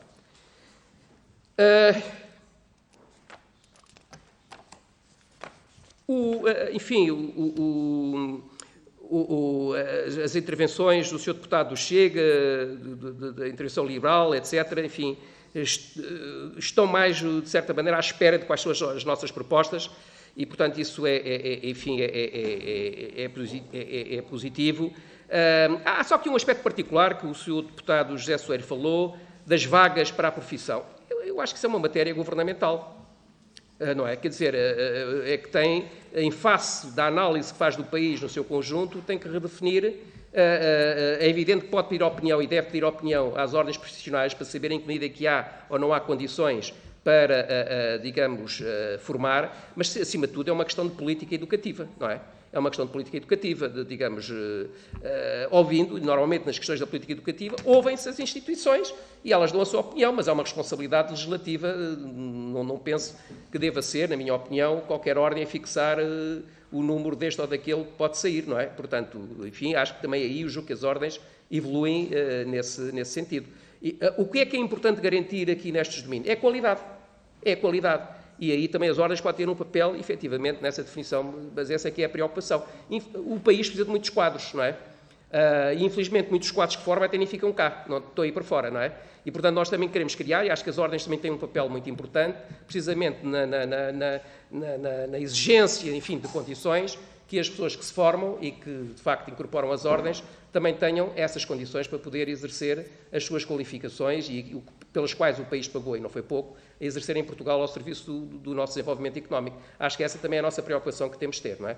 E, portanto, enfim, desse ponto de vista, não temos nada, pelo contrário, somos favoráveis precisamente a isso. Bom, eu peço desculpa, eu tinha muito mais coisa para dizer, mas também não quero, eu gostava de saber se os meus colegas aqui também querem acrescentar coisas relativamente àquilo que eu disse. Muito obrigado. Obrigado, Sr. Presidente. Senhores deputados, só em complemento àquilo que disse o Sr. Presidente da CNOP, gostaria de fazer alguns comentários relativamente às matérias tratadas pelos seus deputados, que foram um pouco transversais a todas as intervenções. E o Sr. Deputado Alexandre Leitão, penso que colocou a tónica inicial da sua intervenção de uma forma correta, que é: existe efetivamente uma enorme diversidade de ordens. As ordens não são todas iguais e por isso é que é uma oportunidade perdida por parte dos grupos parlamentares não terem a possibilidade de ouvirem ordem a ordem, no sentido de ver as especificidades de cada uma e depois poderem legislar de acordo com as suas convicções e de acordo com o interesse público. E eu vou-lhe, obviamente que no âmbito da CNOP temos que ter aqui um conjunto de preocupações conjuntas, mas só para verem a dificuldade de elaborar uma lei aplicável a todas as ordens, com matérias que conflituam com algumas situações em algumas ordens, não é fácil. Por exemplo, no caso da Ordem dos Revisores Oficiais de Contas, a nossa profissão já tem um regulador público, já tem um supervisor público, que se chama CMVM. Ou seja, qualquer utilizador dos serviços de auditoria de revisão de contas pode, primeiro, queixar-se à Ordem dos Revisores, mas, em última instância, ou em primeira instância, pode-se queixar junto do regulador que se chama CMVM, que é uma entidade pública totalmente independente. E, por isso, a existência de um provedor no âmbito da Ordem dos Revisores Oficiais de Contas, eu não estou a ver qual é o interesse, porque alguém que se sinta prejudicado neste momento, para além de poder recorrer para o bastonário, depois pode recorrer para o Conselho Superior, e, mesmo assim pode recorrer para a CMVM. E as questões que muitas vezes se põem em público do atraso da aplicação das penas disciplinares, no caso da Ordem dos Revisores, não é internamente, que isso demora 6 meses. Agora, qualquer um de nós pode recorrer para os tribunais administrativos. E aí é que, nos tribunais administrativos, é que a execução da pena, muitas vezes, demora tempo. Portanto, a questão do provedor não tem nenhuma mais-valia para os utentes, não é nenhuma salvaguarda adicional dos direitos que os utilizadores desses serviços poderão ter. Já foi referido aqui pelo bastonário António Mendonça a questão da remuneração do provedor. Ora, o bastonário da Ordem dos Revisores Oficiais de Contas não é remunerado. E eu concordo que não seja remunerado. Eu concordo inteiramente que a função de bastonário da Ordem dos Revisores Oficiais de Contas não seja remunerada. E, portanto, não estou a ver, sinceramente, qual é o benefício em termos de utilidade pública, em termos de, para todos nós, termos um comissário externo a uma profissão, quase a ter um poder superior ao representante da profissão, ainda por cima ser remunerado. Portanto, gostaria que refletissem, sobretudo nas ordens que já têm uma regulação, já têm um supervisor público, se há ou não necessidade da existência desse regulador. Depois, a questão dos estágios profissionais. Nós aqui temos uma visão diferente. A Ordem dos Revisores Oficiais de Contas, todos os anos, vai junto das universidades que lecionam auditoria, contabilidade, explicar o que é auditoria, explicar o que é a revisão de contas e chamar jovens para a nossa profissão. Ou seja, hoje em dia todas as profissões têm um grande problema, que é problemas de captação e de retenção de talento. E, portanto, nós, Ordem, temos uma posição contrária. Vamos à procura dessa situação de tentar que os jovens venham para a nossa Ordem e temos que ter consciência de uma coisa, que é um jovem sai de uma universidade, sai de um instituto politécnico, obviamente que pode exercer a função de auditor, não está, é preparado para exercer funções de interesse público, nomeadamente emitir opiniões sobre as demonstrações financeiras das entidades. E por isso é que existe o regime de estágio. O nosso regime de estágio está alavancado numa diretriz comunitária. Ou seja, existe uma diretriz comunitária de auditoria que aponta para a existência obrigatória de um estágio, tendencialmente de 3 anos. Se os seus deputados acharem que é muito tempo, e se quiserem contrariar, eu não vejo problema nenhum em diminuir essa situação do tempo de estágio. Não tem nenhuma mais-valia, ou seja, não há problema nenhum. Nós queremos é que venham muitos jovens para a profissão. E aqui eu estou totalmente de acordo com o Sr. Deputado José Soeiro. E nós, revisores de contas, somos totalmente contra a existência de estágios profissionais não remunerados. E eu, pessoalmente, ainda mais. Eu fui docente de contabilidade e de auditoria num instituto superior e, como devem imaginar, não me faltava alunos a querer vir estagiar comigo. Alguns quase que pagavam para vir estagiar comigo. Eu tive sempre um princípio, que é, quem trabalha tem que ganhar dinheiro, merece ganhar, tem que ser remunerado. Essa é a justiça. E eu, muitas vezes, dizia aos alunos, olha, eu não lhe posso oferecer um estágio, quando eu tenho condições de lhe pagar. E eles não percebiam, mas nunca dei nenhum estágio na minha sociedade que não fosse remunerado. E esta situação é transversal em termos de ordens dos revisores oficiais de contas. Portanto, Srs. Deputados, da parte da Ordem dos Revisores, tem toda a salvaguarda de que essa situação de remuneratória, no nosso entender, é de toda a justiça. Cuidado com a situação do estágio, da duração e da necessidade do estágio, porque, no caso da Ordem dos Revisores Oficiais de Contas, está salvaguardada, está alavancada numa diretriz comunitária. E como facilmente, em termos de senso comum, compreendem que alguém que sai de uma faculdade terá que trabalhar algum tempo e preparar-se, ter um complemento para depois estar em condições de exercer funções de interesse público. É público o grau de aprovação dos acessos à Ordem dos Revisores Oficiais de Contas e podem constatar que é um grau elevado e, portanto, não há qualquer barreira. Pelo contrário, nós gostaríamos que mais jovens viessem ser auditores e viessem ser revisores oficiais de contas. Não nos podemos esquecer de mais duas situações, que é a importância das ordens no que diz respeito à formação e ao controle de qualidade dos seus membros. Ou seja, uma das funções das ordens é oferecer formação contínua aos seus membros, permanente. No caso da Ordem dos Revisores Oficiais de Contas, essa formação é obrigatória no sentido de... e não precisa ser dada pela Ordem dos Revisores Oficiais de Contas. Portanto, esqueçam a questão do negócio, da ordem. Não! Qualquer membro pode obter formação externa à ordem que é reconhecida. Agora, tem é que ter formação e tem que ter um número mínimo de formação que não é nada de excepcional. Agora, eu penso que exigir a formação contínua de profissionais que têm alta responsabilidade em termos do exercício das suas funções, acho que não é nada que condicione o acesso à informação ou a manutenção da formação. E depois, muito importante para nós, é o controle de qualidade.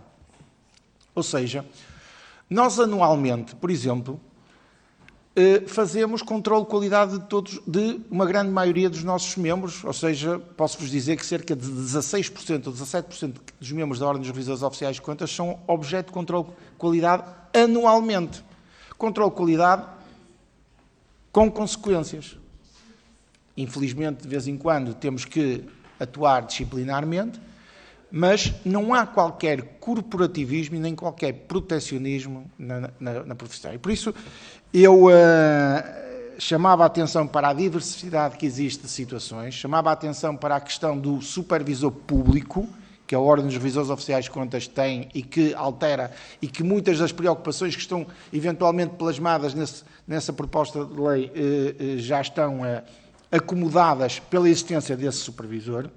Relativamente às sociedades multidisciplinares, sejamos prudentes, porque, por exemplo, penso que todos estamos de acordo que um dos aspectos mais importantes que o auditor tem que ter é a sua independência. Agora, Srs. Deputados, como é que uma sociedade multidisciplinar, que tenha auditores e tenha advogados, em que o advogado tem sigilo profissional, como é que se garante que no interesse público o advogado não presta serviços a empresas que outro sócio dessa sociedade faz auditoria?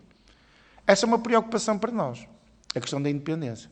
E, portanto, nós não somos contra, mas salvaguardem, por favor, estas questões de independência, porque são muito relevantes. Também não gostaria, sinceramente, eu pessoalmente, como português, de ver fundos de investimento a deter sociedades de revisores oficiais de contas. Seria muito mau para o interesse público e para todos nós portugueses. Porque aí sim é que a questão da independência estaria definitivamente posta em causa. E portanto, os seus deputados podem contar com a CNOP, com a Ordem dos Revisores, no sentido de um diálogo franco e aberto de defesa do interesse público. Não vamos criar entropias externas em organizações que são completamente transparentes e que prestam contas não só junto dos seus membros, mas junto da sociedade. E por isso peço que reflitam sobre a matéria. A matéria é complexa, é densa e, como a Sra. Deputada disse, cada caso é um caso, mas por isso é que a legislação tem que acomodar esses casos especiais, sob pena de criarmos aqui um molho de problemas que não vai ter nenhuma utilidade em termos de interesse público. Obrigado, Sr. Presidente. Obrigado, Sr. Deputado.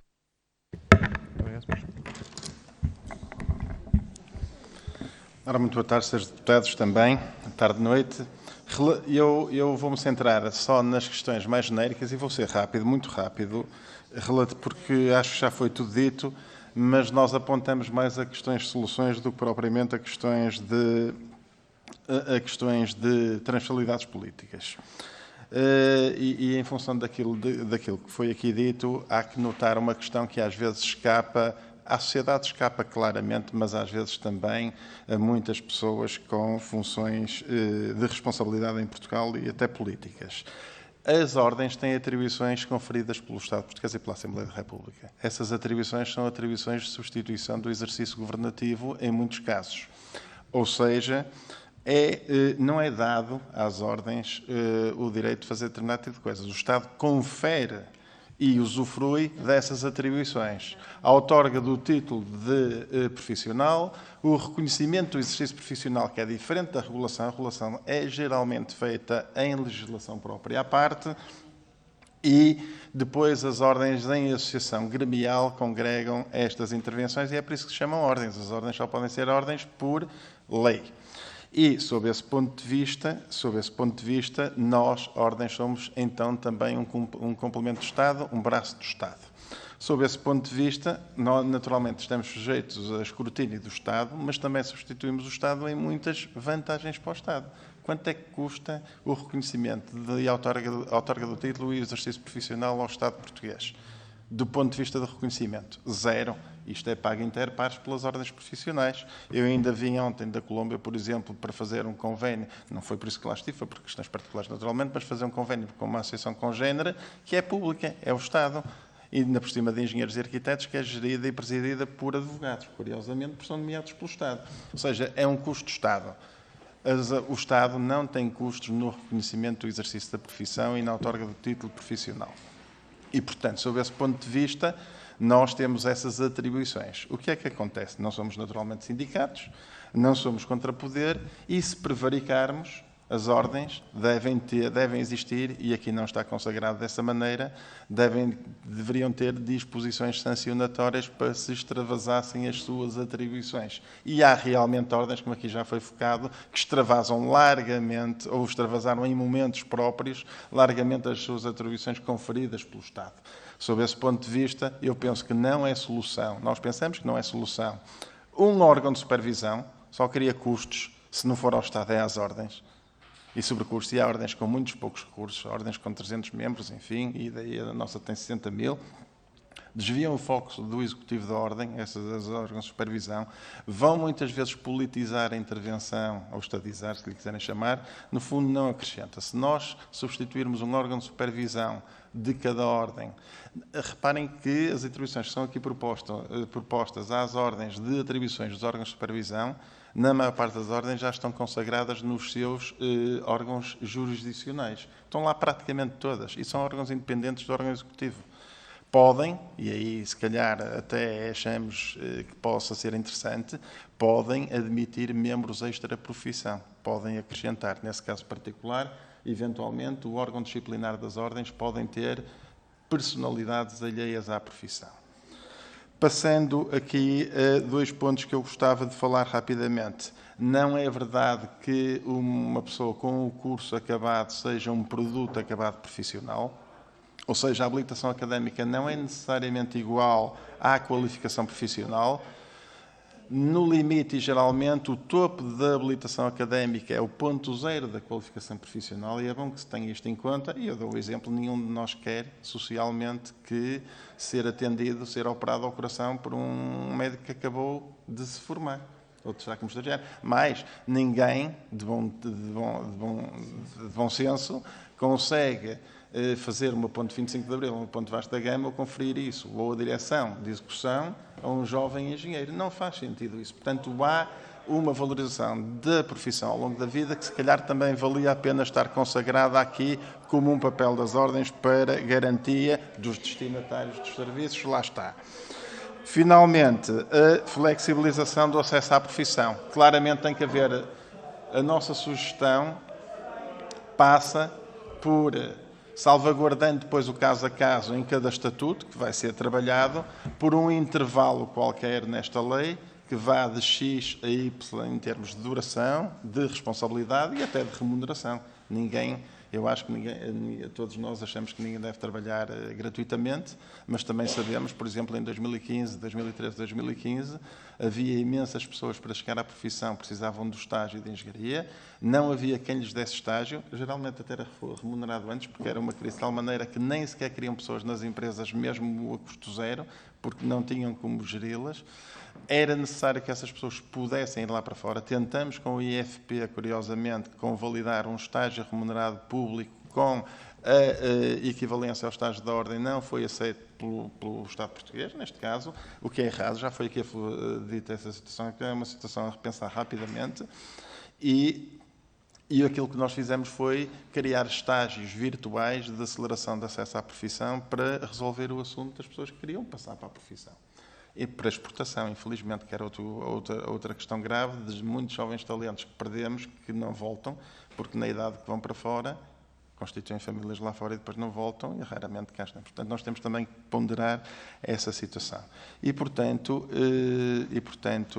sob esse ponto de vista, as propostas que nós temos. Deixava uma última nota para uma questão extremamente importante.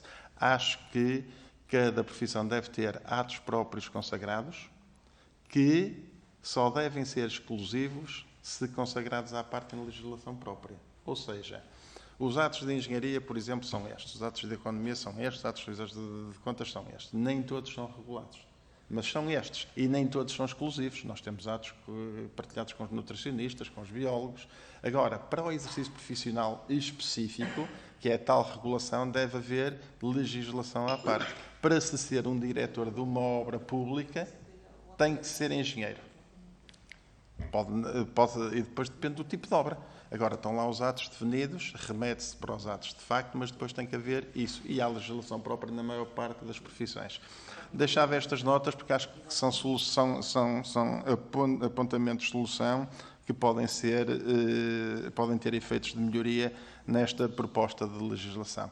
Agora, a provedoria já foi aqui também falado, a supervisão penso que pode ser substituída por órgãos jurisdicionais. O que interessa aqui, claramente, é a flexibilização do acesso à profissão e nós próprios, ordens, temos essa noção e queremos que isso seja resolvido dessa maneira. Algumas ordens, como é o caso da minha, depois de ter a oportunidade penso que há de existir essa oportunidade de vir aqui em nome da Ordem dos Engenheiros para a questão mais da ordem que eu represento como bastonário, mas, dizia eu, de uma maneira geral, estas são as preocupações transversais das ordens e, no caso particular do acesso à profissão, eu acho que claramente há que haver aqui flexibilização. No nosso caso tem havido, nós estamos inclusivamente a encontrar mecanismos que são completamente diferentes, por exemplo, da ordem dos advogados ou dos médicos, tendo um selo de qualidade determinado, um selo de qualidade para cursos de engenharia, se tiver uma nota assim, ou melhor, se for reconhecido selo de qualidade, porque, atenção, aqui é uma particularidade muito importante. A acreditação de curso do ensino superior é feita à partida, ainda sem a existência do curso. Portanto, é a aprovação da existência do curso para montá-lo e para depois pô-lo em prática. Mas depois a realidade do curso pode não ser a mesma daquilo que foi a acreditação. Ou seja, acreditou-se um curso para numa universidade qualquer, não interessa qual, para uma engenharia qualquer, por exemplo, e depois um curso de engenharia tem que ter laboratórios, tem que ter professores, etc., mas depois a acreditação está feita e a convalidação disso não é feita. Nós propomos um selo de qualidade da ordem, até europeu, que existe, e quem tiver esse selo de qualidade, os cursos individuais, quem tiver esse curso, tem um acesso, ou seja, nem é preciso nenhuma avaliação de estágio, entra diretamente para a profissão. Podemos chegar a este limite. Portanto, nós queremos acelerar aqui o acesso à profissão. E termino só com isto, no caso particular da engenharia, mas não só, mas essencialmente na engenharia. Portugal corre o risco de não ter dimensão técnica suficiente para o orçamento disponível dos fundos que aí vêm. Em quantidade, não em qualidade. Nós temos boa engenharia, nós temos bons profissionais, mas não temos em quantidade suficiente e para aquilo que queremos fazer, corremos o risco de não ter essa dimensão técnica, que são problemas do segundo mundo, não são do primeiro. E, portanto, deixo esta nota em particular, mas terei tempo depois também de falar sobre isto quando cá voltarmos. Muito obrigado. Muito obrigado. Foram muito úteis e relevantes os contributos que deixaram. Naturalmente voltaremos a encontrar-nos agora depois na condição de bastonário da respectiva ordem, portanto não é o final da conversa, longe disso. Procuraremos também ir acompanhando, consoante também vão dando entrada a propostas de alteração, remetê-las também caso entendam ser relevante emitir parecer por escrito sobre as evoluções e sobre as fases seguintes, e em todas as matérias em que nos transmitiram elementos. Se também quiserem acompanhar posteriormente, para além do que já remeteram, propostas concretas de redações, também são úteis para o trabalho legislativo depois na especialidade. Portanto, só tenho a agradecer. Muito obrigado a todos.